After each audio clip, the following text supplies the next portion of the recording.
peut donner droit à certaines institutions judiciaires d'agir en termes de prévention. Si nous le faisons, peut-être vous, M. Choukour, et certaines organisations des droits de l'homme, vous parlerez d'abus de pouvoir, vous parlerez des dénis de justice, vous parlerez des manques des droits de l'homme. Il y aura beaucoup de choses, nous serons accusés de tous les maux. Je peux les comprendre que lorsqu'on n'est pas aux commandes, la critique, elle peut se faire avec passion. Mais la difficulté, c'est lorsqu'on dirige. Parce que quand on dirige maintenant, on est soumis à des réalités. Et là, maintenant, c'est un autre monde. Voilà pourquoi, tout en étant d'accord avec vous, que je peux aussi en parler avec passion, mais je demanderais seulement que nous puissions mettre un peu de l'eau dans notre vin au niveau de notre jugement. Parce que même les États nantis subissent ce genre d'action.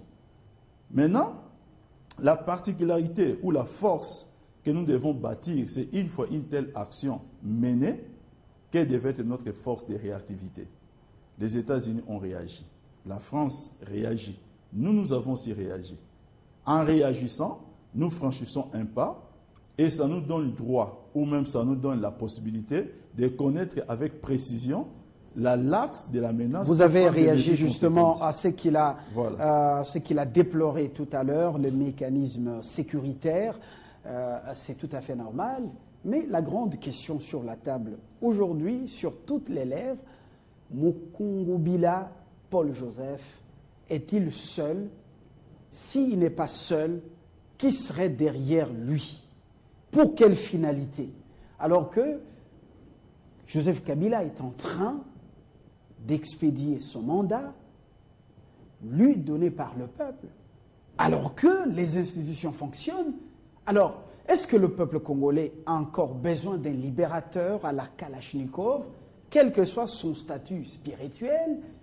Ce sont là les principales questions auxquelles nous pouvons tenter de répondre, sur lesquelles nous pouvons débattre ce soir. Monsieur Fabien, c'est clair que le peuple congolais n'a pas besoin de ce genre de libérateurs. Maintenant, pour ce qui est de la question de savoir si Mokungubila est seul, s'il n'est pas seul, il faut considérer ces problèmes sous des tableaux différents. Le premier tableau, c'est que c'est la raison d'être de la justice pour nous apporter la réponse à cette question. Et à ce jour, il y a une enquête qui est ouverte. Et quand une enquête est ouverte, les principes qui entourent l'instruction, c'est les secrets. Le deuxième tableau, c'est que des analystes comme nous, qui peuvent aussi se débrouiller pour avoir certaines informations, quand nous les avons, ce n'est pas la télé qu'on vient les verser. L'affaire est assez grave. Donc vous dites qu'il n'est pas seul. L'affaire est assez grave. Je ne l'affirme ni n'infirme.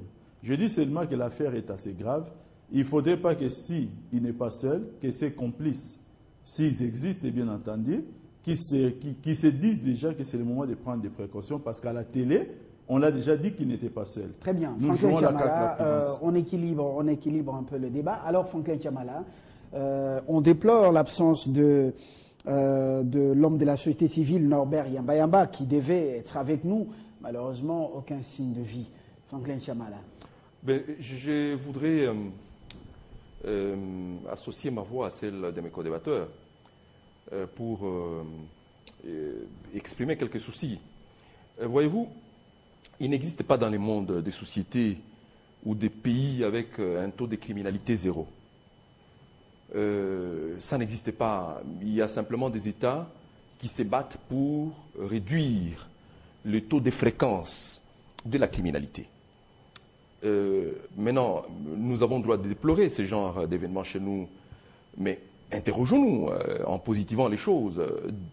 Pendant les 15 dernières années ou les 20 dernières années, les événements de ces gens, les avons-nous connus dans notre pays? Des gens qui se réveillent un matin, qui occupent la RTNC, l'aéroport. Combien de fois avons-nous connu des choses comme ça? Et donc, je pense que la rareté ou la faiblesse de fréquence de ces événements doit en même temps nous réjouir, mais également nous interpeller. Ça nous vient d'où?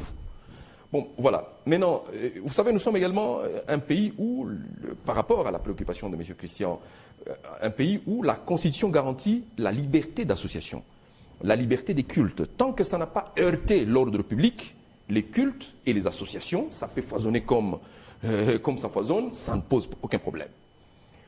Bon, maintenant, nous sommes également un pays, vous le savez, des mythes, où les hommes messies, les hommes dieux existent, ont existé où les gens vous disent du jour, je suis un homme Dieu, je suis un homme Messie, un homme Jésus. Ça, dans notre... Et les gens croient.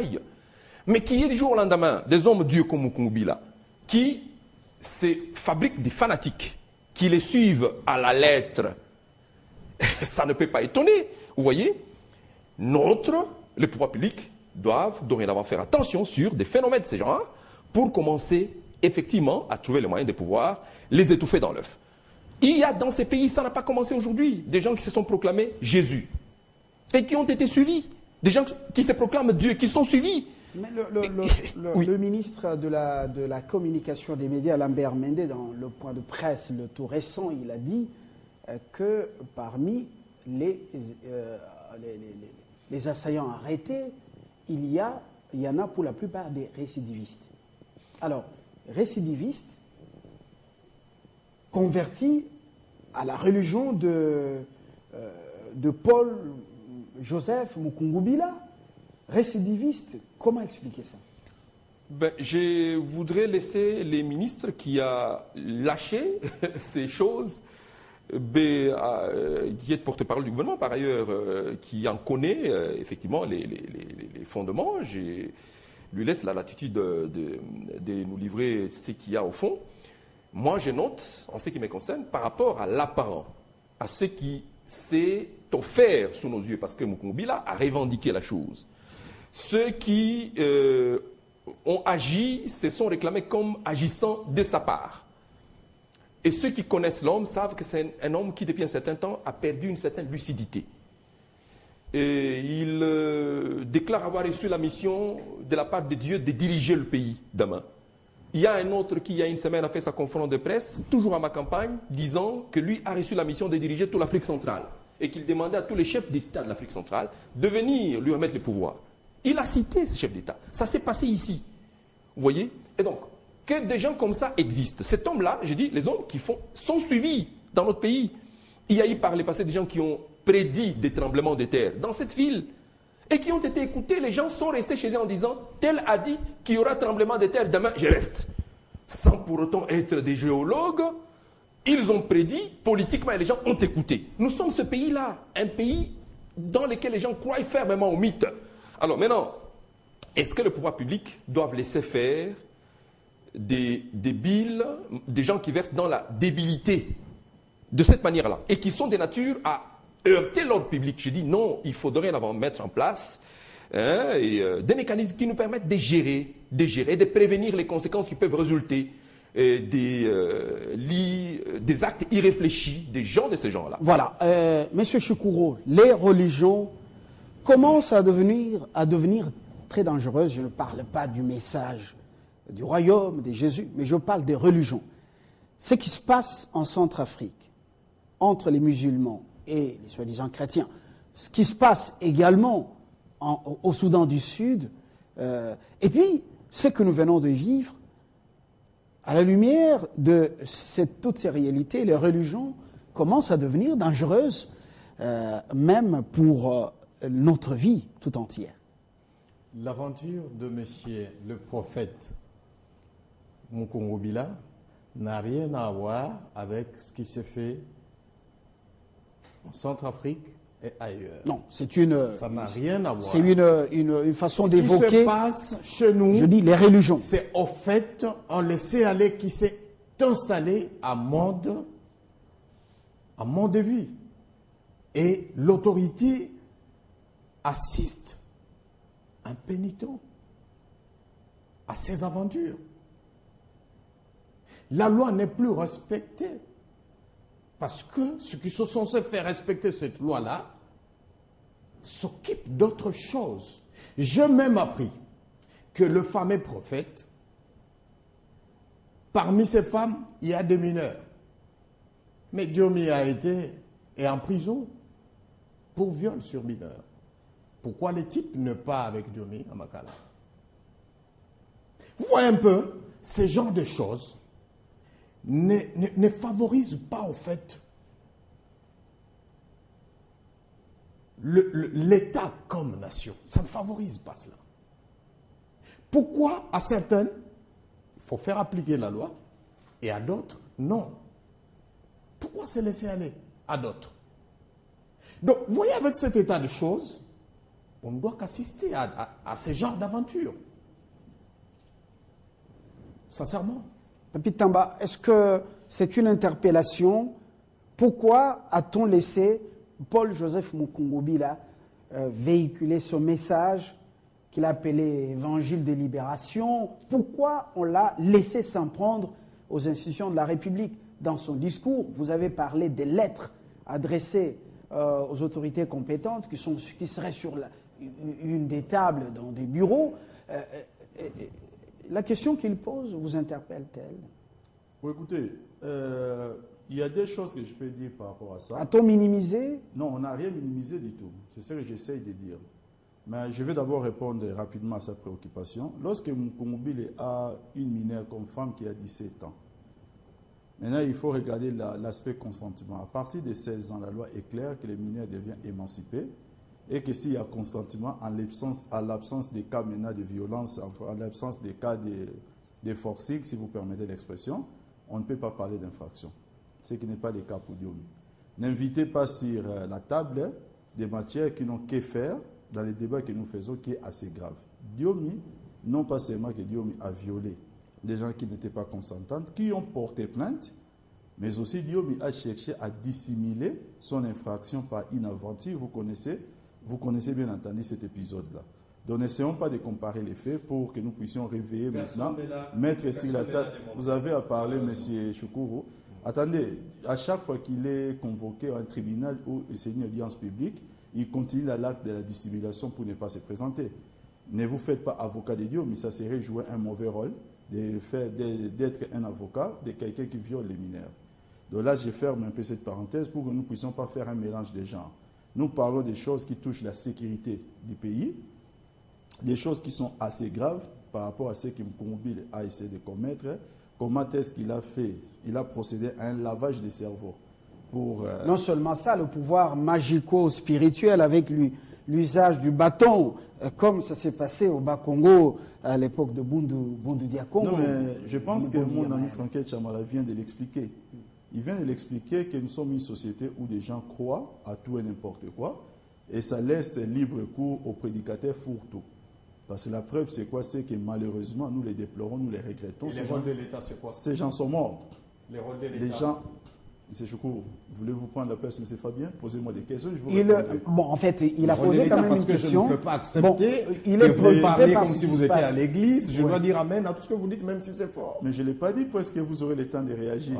Quand vous parlez, je ne suis pas d'accord, j'ai réagi aussi. Oui, Papi Tamba, la question est quand même importante. On laisse ces gourous mener les Congolais dans leurs enseignements, et puis l'autorité ne frappe pas. Non, ce n'est pas ce que nous avons dit. Les faits précèdent les droits. Je vous ai dit que lorsqu'on est un État civilisé et organisé, des actions qu'on essaie de mener et de prendre doivent avoir un support juridique. D'où il faut mettre en place tout un arsenal. Je vous ai parlé de la France. Quand j'ai dit que la France a fini par mettre en place une brigade, une cellule antiterroriste avec une brigade antiterroriste qui donne le droit d'intervenir même en cas de prévention, sans pour autant que cela soit réprimé par la loi.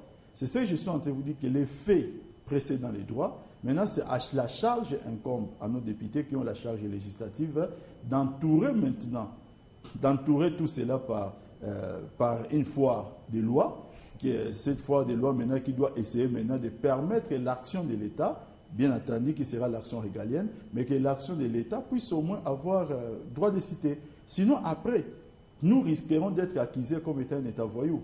Ça aussi, c'est important. Ce n'est pas parce que nous sommes l'État et que nous allons assumer ou nous allons asseoir notre autorité, même si des faits que la loi ne réprime pas. Ça, c'est une chose. La dernière chose, M. Fabien, oui, c'est vrai, nous déplorons les cas de Mukungubila ici, mais n'oublions pas, il y a plusieurs leaders politiques de notre pays qui énervent l'ordre institutionnel. C'est tous les jours, quand nous ouvrons la télévision, que nous les entendons parler. C'est toute une culture que nos opposants, je parle des opposants au régime, des Kabila ont bâti depuis un certain nombre d'années. Il y a quelqu'un qui s'est autoproclamé. En dehors de cela, il y a quelqu'un qui a déclaré dans ce pays que ramenez-moi les chefs de l'État ligotés, je vous donnerai une récompense. Il y a tous ces genres de choses. Ça devient toute une culture. Il y a plus grave, bien entendu, en termes peut-être idéologiques. Nous devons faire face à tout cela. Maintenant, qu'est-ce qu'il fallait faire? Il Faudrait-il maintenant mettre tous ces différents leaders en prison? Nous serons encore accusés par le peuple. Voilà pourquoi aujourd'hui, c'est que je vais seulement dire que nous devons mettre en place un arsenal juridique. Arsenal juridique. Franklin Chamala, nous avons entamé un tournant décisif pour amener ce pays vers la vraie émergence. En effet. Un pays qui sort d'un bourbier sans précédent, avec toutes les guerres, avec ce que la Deuxième République lui a fait. Franklin Chamala, est-ce que les Congolais sont prêts aujourd'hui à suivre un homme, qu'il soit un ange ou un homme providence, avec un discours aujourd'hui, prenons le pouvoir par la Kalachnikov? Il faut dire que jusqu'ici, les discours de ces prophètes n'avaient pas préconisé ouvertement le recours à la violence pour s'emparer du pouvoir. Jusqu'ici, il s'était déclaré comme ayant reçu de la part de Dieu la mission de gouverner le pays.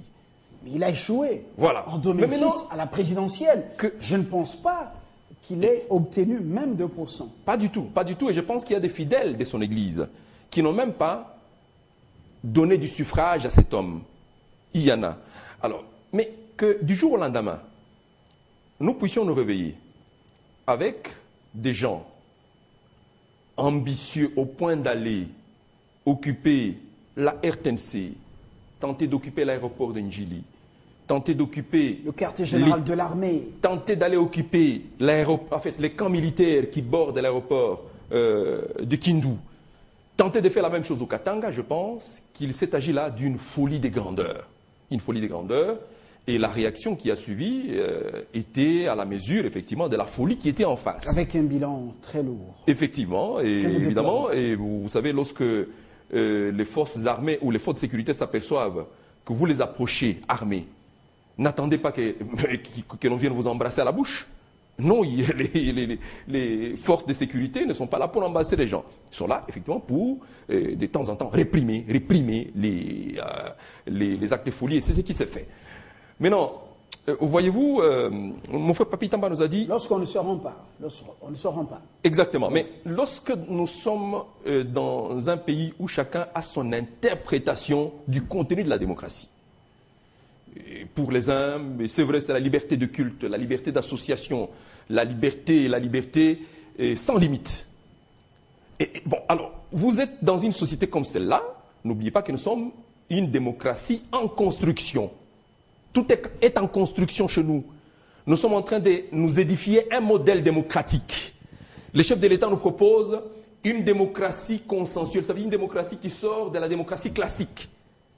Et met sur la table ce paradigme et nous demande d'en débattre. Nous, l'élite politique. Voici donc, en ce moment où nous débattons du contenu de la démocratie consensuelle, des hommes qui nous proposent une démocratie empreinte de violence. Voilà. Et donc, j'ai dit, nous avons ici de faire le choix. Et notre peuple a déjà fait son choix. Il a déjà fait son choix. Il n'est pas question de faire la marche arrière. La constitution de notre pays dresse les voies par lesquelles on accède au pouvoir. Maintenant qu'un homme ait choisi d'y aller par le bout du Kalachnikov, la loi va s'occuper de lui. Un point, un trait. Je pense que nous ne pouvons pas continuer à perdre le temps en réfléchissant là-dessus. Il a montré jusqu'à quel point il est en marge de la société. Il faut que la loi, alors, s'en occupe de la manière la plus stricte possible. Christian Chikogo, on termine avec vous, du moins pour ce sujet. Vous avez des propositions à faire parce que vous faites quand même des reproches au service sécurité, au service des renseignements. Pour vous, d'abord, sur le plan juridique, politique, on devait anticiper. Vous avez des propositions à faire, concrètes, claires, pour éviter ça à l'avenir? Nul n'est censé ignorer la loi. Nous avons des lois dans ce pays. À partir du moment où une association, régie du reste par une loi en République démocratique du Congo, ne respecte plus le cahier de charges allant dans le sens de la loi qui régit cette association, l'État doit prendre ses responsabilités claires Et il faut fermer ces églises, parce que quand une église devient une menace pour la population, l'État doit réagir. On ne doit pas, comme il a dit, bon, parce qu'on n'a pas un arsenal juridique, on doit laisser chacun venir avec ses bêtises et nous les faire gober et assister à ce genre de scènes honteuses pour notre pays. Je ne pense pas. On doit fermer des églises qui constituent une menace pour la population. C'est clair. Voilà la proposition. Mais la fermeture ne doit pas être quand même une fermeture cavalière. Le message que véhiculent ces églises ne sont pas ignorés par l'autorité.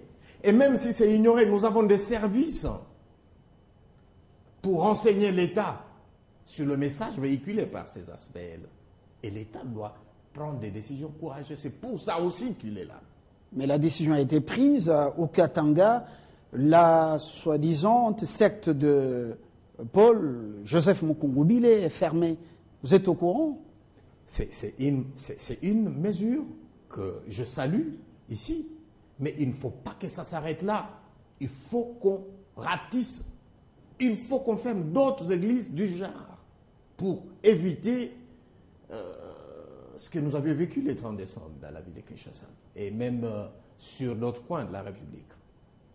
Christian Choukourou, je vous remercie. Je vous remercie, vous également, Papi Tamba et Franklin Tiamala. Cette émission, ce débat a démarré sur fond d'hommage au colonel Mamadou Ndala, le commandant des opérations militaires des FARDC dans le Nord Kivu, principalement dans la dernière traque contre les ADF Nalou.